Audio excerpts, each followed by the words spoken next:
नवे महीनवा के सीतर के जनम हे लहंगवे लागिन मैया रोदन पसरली हे लहंगवे लागिन मैया रोदन पसरली हे लहंगवे लागिन भगत बरी जे भगतिनिया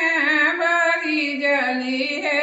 लहंगवा हुई है न मैया जीव के जंजलवा है लहंगवा हुई है न मैया जीव के जंजलवा है लहंगवा हुई है न अरज लो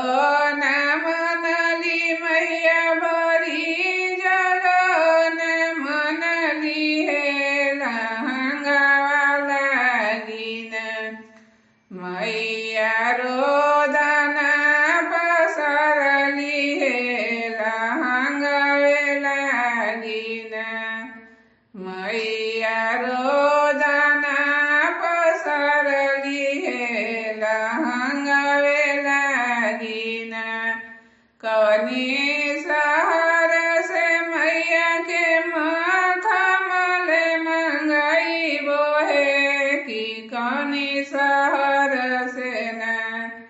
मैया के दाराजी बोलाई बोहे की कौनी शहर से न मैया के दाराजी बोलाई बोहे की कौनी शहर से न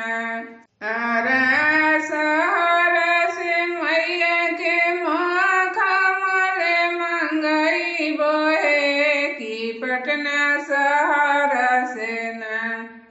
मैया के दाराजी बोलाई बोहे की पटना शहर से न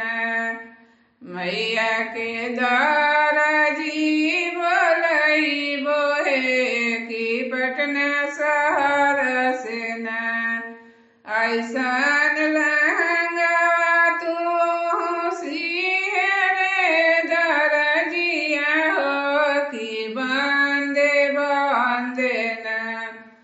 मैया के घुंघरू लगाई हो कि बांधे बांधे न मैया के घुंघरू